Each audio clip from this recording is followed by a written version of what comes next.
Bonjour à toutes et à tous, je suis Claire de la chaîne et de l'Instagram Quand Lydie dort Maman Cou et on se retrouve aujourd'hui pour faire le point sur mon challenge couture de janvier. Alors, on est aujourd'hui le 5 février, je vous reprends avec un petit peu de retard mais parce que mon mois de janvier a été très occupé.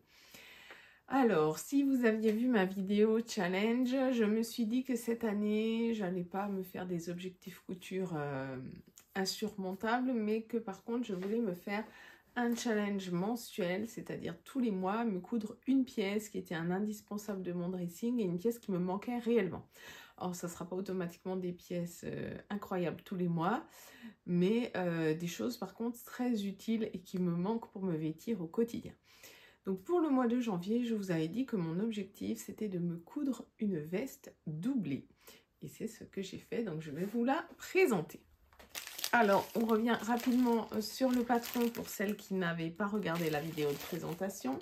J'ai choisi dans ce magazine Modes et Travaux là, c'était un hors-série spécifique avec Super Bison. J'avais choisi un manteau doublé, alors je crois qu'ils appellent ça une veste doublée parce que c'est un manteau court. Il est où? Il est là, ouais, ils appellent ça blouson en fausse fourrure. C'est un blouson court, manche longue, qui est prévu pour être fait avec une fausse fourrure. Il me convenait bien parce que moi j'ai choisi une fourrure à poil long et qu'il n'y a pas de pince, de choses compliquées. Il y a juste vraiment deux découpes devant dans lesquelles les poches sont prises, un col à monter, des manches à monter. Il était assez simple. Au niveau de la taille, j'ai choisi de suivre les préconisations qu'il disait, c'est-à-dire de sous-tailler d'une taille parce que c'était une veste un peu ample. Et j'ai bien fait, donc j'ai fait un 38 et il tombe parfaitement bien. Je peux le porter avec un gros pull dessous, ça passe. Et avec juste une petite blouse, c'est très bien aussi, donc c'est parfait. Au niveau des instructions de montage, je n'avais jamais cousu de Super Bison. Là, c'est une version magazine. Donc, on a des schémas, des textes. Mais c'est assez succinct hein, parce qu'il faut que tout rentre dans une double page. C'est un magazine. J'ai trouvé que tout était assez clair, sauf l'étape où on monte la doublure avec le tissu principal. Il y a une... Est-ce que vous verrez? Il y a une découpe comme ça au niveau des pièces principales de tissu. Une découpe en carré là sur le devant. Et c'est une technique spécifique pour assembler le tissu principal et la doublure pour que ça fasse un joli coin à l'intérieur, etc. Je n'avais jamais vu cette technique et je trouve que du fait que c'est un magazine, l'explication de ce point de technique là était totalement insuffisante. Je comprenais pas juste avec le magazine, donc par contre ce que j'ai fait c'est j'ai tapé tout simplement sur YouTube dans la barre recherche monter une veste doublée, un truc dans le genre. J'ai cherché une vidéo où les pièces avaient visuellement le même aspect. Je suis passée, j'ai regardé juste la partie assemblage du bas de la veste et du coup j'ai très bien réussi, c'était pratique. Donc YouTube est quand même très pratique pour ce genre de choses. Donc sans plus attendre, je vous montre ma veste terminée. La voici. Alors c'est une grande pièce, une lourde pièce. Donc je vous avais dit, j'ai choisi une fourrure à poil très long. C'est une super belle fourrure, elle est vraiment jolie, elle a vraiment un côté qualitatif. Donc là voici le dos, on a les manches, on a donc un col monté hein. Au niveau de l'intérieur de la veste, on a une petite en forme là, on a des parmentures sur les côtés. Vous voyez le bas de la veste, quand on a compris le truc, ça fait un très beau fini. La veste est calculée de façon à ce que justement quand on assemble la doublure et la veste, ça fasse le tissu principal remonte pour créer l'ourlet au dos, ce qui fait qu'on ne voit pas dépasser la doublure dessous. Donc la veste est entièrement doublée. Et puis au niveau des manches, pareil, les manches sont doublées. et sont un poil plus courtes au niveau de la doublure que les manches principales, ce qui fait que le tissu principal rentre dans la manche, et puis quand on porte la veste, eh ben, on ne voit pas un morceau de doublure qui dépasse. Donc ça, c'était vraiment super bien. J'ai vraiment suivi le pas à pas, c'était nickel. Vous voyez, aujourd'hui j'ai un gros pull et j'ai porté ma veste pour aller aux courses ce matin. Ça rentre nickel, c'est parfait. Au niveau de la longueur, elle est juste bien pour ce type de tissu parce que j'avais peur qu'en faisant une veste longue en fourrure, ça fasse un petit peu sur un dalmatien. Je sais pas si vous voyez l'image, mais donc non, j'avais pas envie d'être en Cruella d'enfer avec un manteau long. Donc la veste courte, c'est vraiment bien, ça modernise la tenue avec cette jolie fausse fourrure qui est de qualité. C'est vraiment nickel. Alors le fait que les pièces soient simples, c'est très bien. Vous voyez là, j'ai juste la couture du devant. Dans la couture du devant, j'ai des poches qui sont prises. Les poches sont profondes, on peut mettre les clés, plein de choses dedans. Elles sont très bien, elles sont très pratiques. J'ai vraiment rien à redire au niveau de cette veste. Qu'est-ce que j'ai là? La liste des courses de ce matin. Donc vraiment, je la trouve très pratique. Je l'ai déjà mise au quotidien plusieurs fois. Alors la seule chose, tiens, c'est que pour le moment, je n'ai pas mis de fermeture à cette veste parce que je voulais mettre, j'hésitais en fait à mettre soit des brandebourgs, je crois qu'on appelle ça des brandebourgs, les petits passants là avec un bouton, soit des boutons pression métalliques. Et ce matin au Leclerc, j'ai trouvé, ils ont un petit rayon mercerie basique, et j'ai trouvé des petites pressions mais qui ne sont pas noires, qui sont un peu couleur bronze, et elle se mélange très très bien avec la fourrure. Donc je pense que je vais coudre ces pressions là pour le moment à la main, et puis si un jour je trouve des brandebourgs avec un petit côté un peu métallique pour faire moderne, parce que je veux pas des brandebourgs avec le bouton en corne, là je trouve ça fait plus mémérisant. Donc j'aimerais bien des brandebourgs avec un espèce de clips métallique ou quelque chose comme ça, et à ce moment là je les changerai. Donc du coup pour le moment j'ai laissé l'ouverture du... Ah, attendez. J'ai le cordon du téléphone qui fait du bruit. J'ai laissé l'ouverture de la doublure ouverte. Déjà pour pouvoir coudre mes boutons pression à la main sans qu'on ait une couture inesthétique à l'intérieur, pour pouvoir vraiment par l'intérieur coudre les boutons pression. Et en plus, j'ai laissé ouvert en me disant que si un jour je veux mettre des brandebourgs, ce sera plus simple.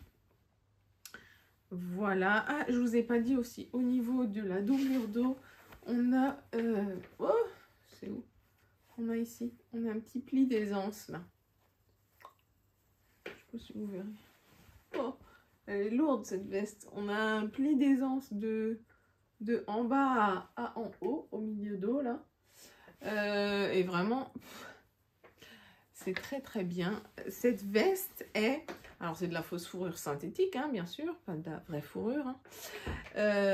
Donc j'avais peur que ça tienne pas très chaud comme c'est du synthétique. Et en fait, je pense que c'est la densité et la longueur du poil, ça tient très chaud. Et surtout, elle coupe super bien le vent. C'est vraiment hyper agréable. L'autre jour, je l'ai porté, il y avait beaucoup de vent dehors et j'avais pas froid du tout. Donc vraiment, je suis ravie de cette pièce. Je suis vraiment contente de me challenger sur cette pièce. C'était la première fois que je faisais une veste doublée. Alors, étonnamment, j'ai trouvé ça pas si difficile que ça. Hormis l'étape pour doubler le bas que j'avais pas bien compris au départ, c'était très simple. Et finalement, je trouve ça beaucoup plus joli qu'une veste non doublée. Jusqu'ici, j'avais fait que des vestes non doublées en me disant ça sera plus simple, etc. Mais en termes de finition, c'est beaucoup plus joli une veste doublée qu'une veste non doublée. Donc, on va dire que maintenant, j'aurai beaucoup moins d'appréhension pour réaliser ce type de pièce.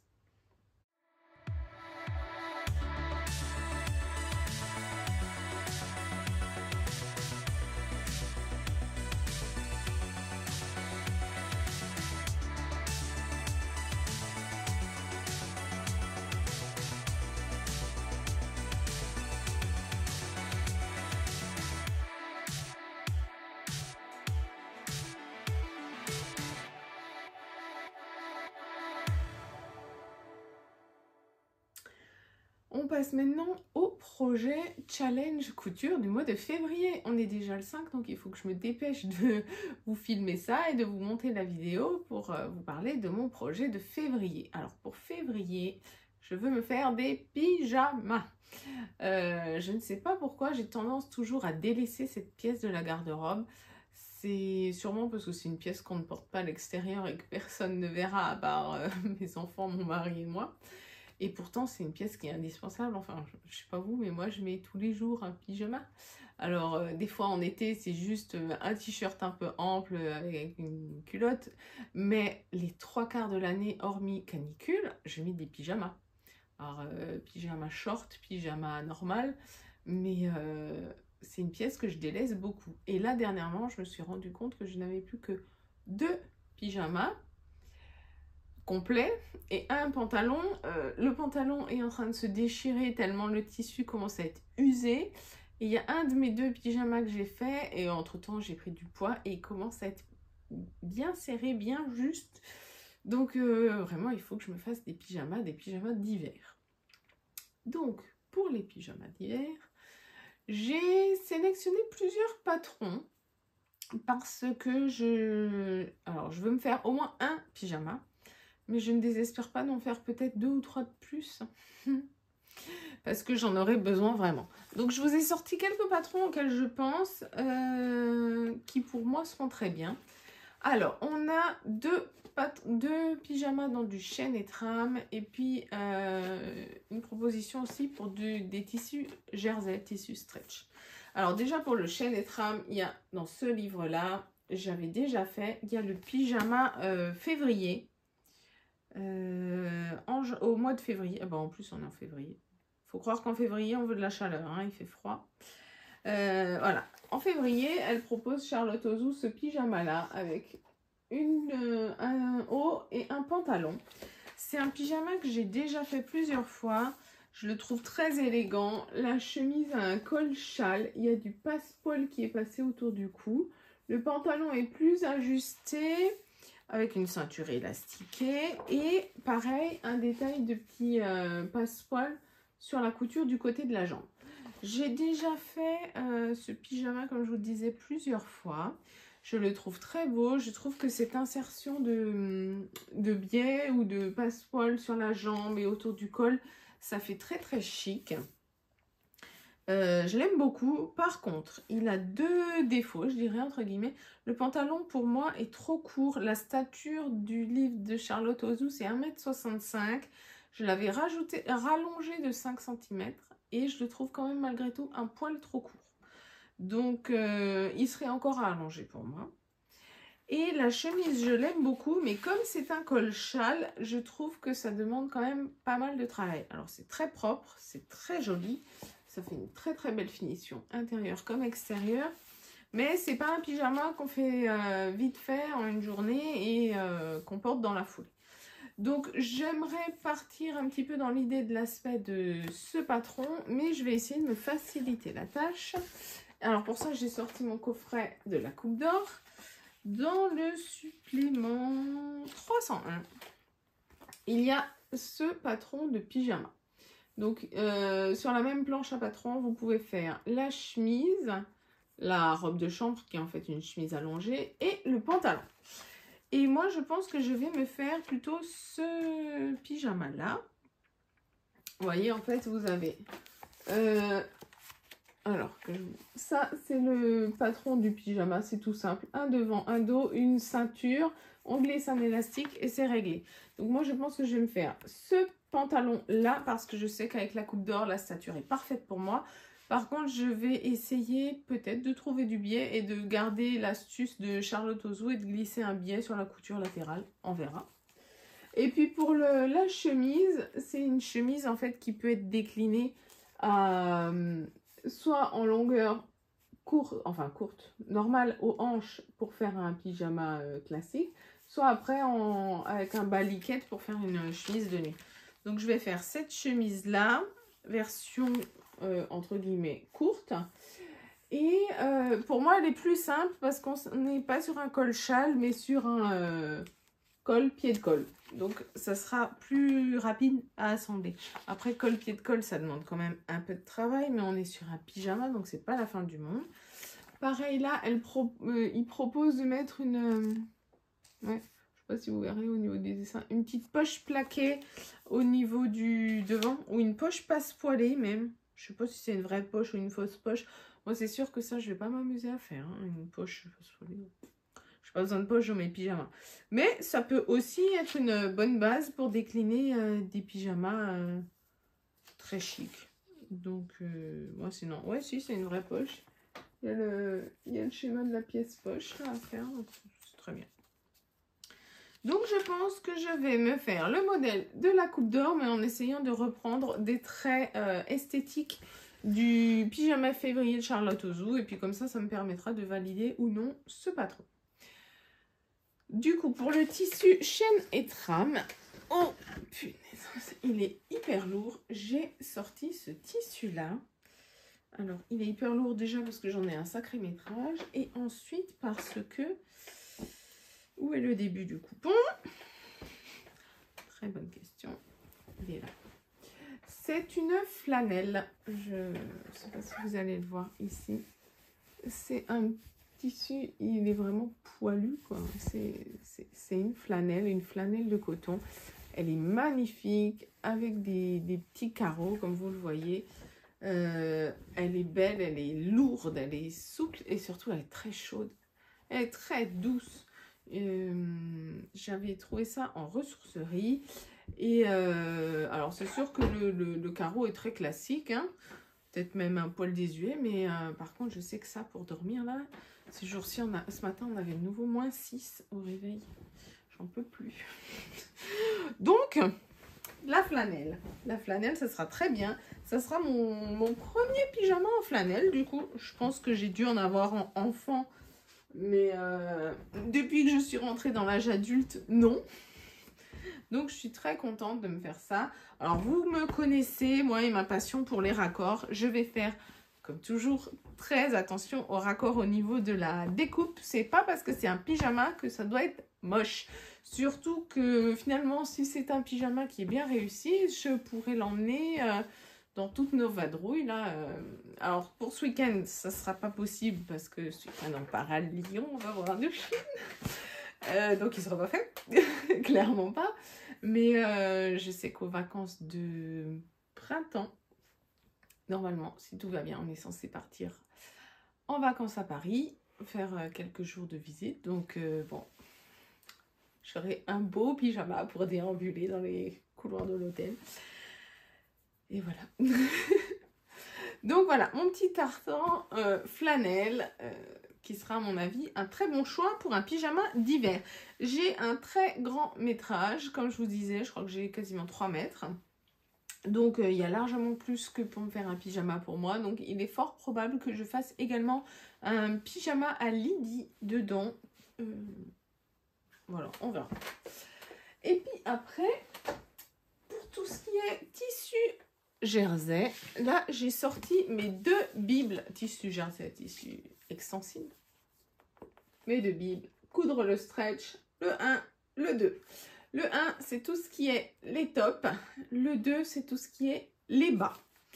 Et là, je vais utiliser mes petites bibles, hein. Alors, pour le coudre le stretch, le 1, vous voyez, je l'ai beaucoup utilisé. Je me suis mis des post-it, des raccourcis partout parce que je l'utilise énormément. J'ai beaucoup moins utilisé le 2, mais en même temps, j'allais dire, il est beaucoup plus récent, hein, donc c'est normal. Je pense que pour le haut du pyjama, du coup, je vais partir sur... alors, soit le... Comme ça va être là un pyjama d'hiver, hein, je pense que je vais partir soit sur... Il est où mon petit truc là? Hop. Je vais partir certainement soit sur le Briac, qui est le t-shirt classique, en version col rond. Il est où? Il y a 2... Oh, il y a les patrons qui tombent. Il y a 2 encolures de col. En fait, Briac, il y a un col rond qui monte ou col rond qui descend un petit peu plus. Donc, un col rond dégagé. Manche longue, bien sûr, hein, pour l'hiver. Soit j'ai bien envie peut-être de partir sur le... Ah, comment il s'appelle? Le Maël. Alors normalement c'est un sweat, mais en fait je l'aime bien parce qu'il a des manches raglants. Donc en le sous-taillant d'une taille pour en faire un t-shirt. À manches raglantes, ça pourrait être pas mal. Ça pourrait être sympa, ça pourrait changer. Donc ça pour un t-shirt, un haut de pyjama, ça serait quand même pas mal. Vous voyez, une petite version, alors du coup, manches raglant, col rond et avec poignée de manche en bas pour resserrer. Ça pourrait être bien sympa à essayer. Et puis alors, je vais ramasser mon patron. Tout de suite le ranger, sinon je vais le perdre. Hop. Et puis du coup, pour le bas du pantalon... Ah non, je voulais vous dire aussi, quand même, ce livre, il est génial parce que... Alors, c'est une bonne base pour me faire un pyjama d'hiver. Mais c'est aussi une très bonne base si vous n'habitez pas comme moi au pôle Nord. Non, je rigole, en Alsace, avec Sakai. Mais si vous voulez vous faire une version pyjama d'hiver, je pense à toutes celles qui ont la chance d'habiter la Réunion, la Martinique, les tropiques, les choses comme ça. Vous voyez ce que je veux dire? Il y a aussi de super patrons, de super bases de patrons pour se faire des pyjamas d'été. Dedans, il y a 2 bases qui pour moi sont géniales et auxquelles je pense déjà pour me faire des pyjamas d'été. Déjà, c'est le RL. Je l'aime beaucoup. Oh là là. Dans cette version-là, avec un col V, des manches un peu kimono, une version un peu longue aux hanches. Après, vous avez aussi la déclinaison. Il est où? Il est où?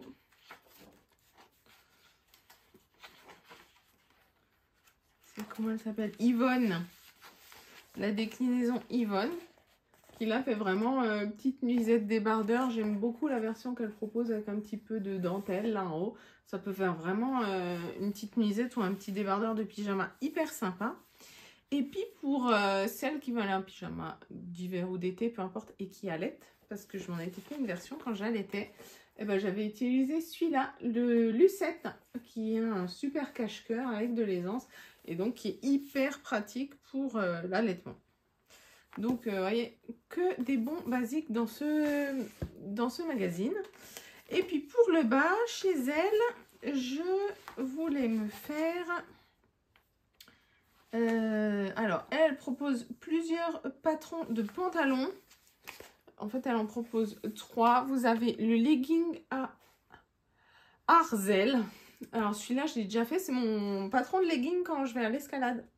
Je m'en étais fait un. D'ailleurs, ce serait bien que je m'en fasse un deuxième. Il faudrait que j'intègre une poche zippée dedans pour la clé de mon casier, ce qui serait très pratique. Parce que toutes les semaines, je dis à mon frère, tu peux prendre ma clé. Parce que bien sûr, j'ai pas de poche dans mon pantalon de legging. Quand je l'avais fait, c'était à l'époque où je faisais encore du renforcement musculaire près de chez moi.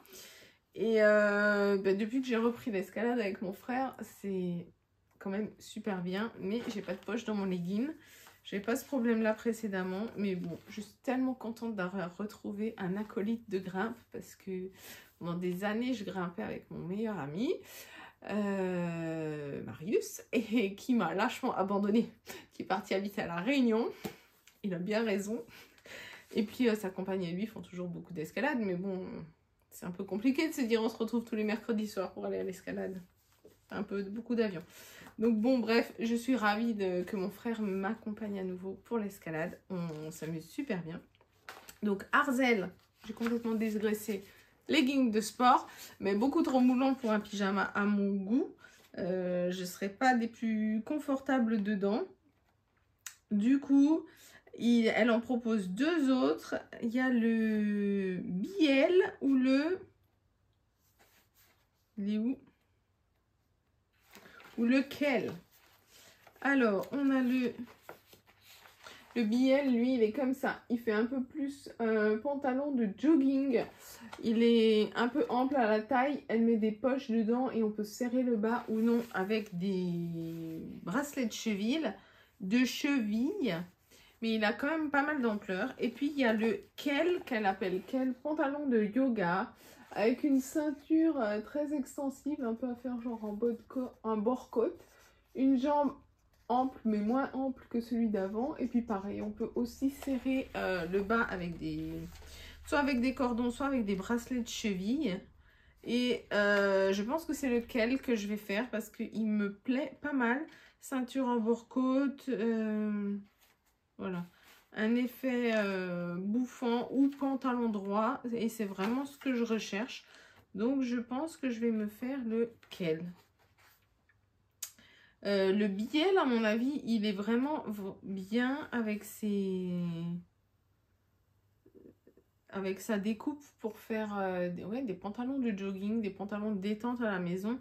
Mais je pense qu'il sera même des pantalons de ville dans un tissu un peu stretch, mais voilà. Mais non, celui qui me plaît le plus, c'est lequel. Donc, pour moi, ce sera lui. En plus, il n'a pas de poche et il va être hyper rapide à monter. Pour ces pantalons, pour ces patrons stretch, je me suis ressorti un tissu. Et en fait, je pense que le premier exemplaire de pyjama en tissu stretch, il sera même pas pour moi. Il va être pour ma fille parce que je sais plus à quelle taille elle commence. Je crois qu'elle commence au 32 ou au 34. Tiens, c'est une bonne question ça.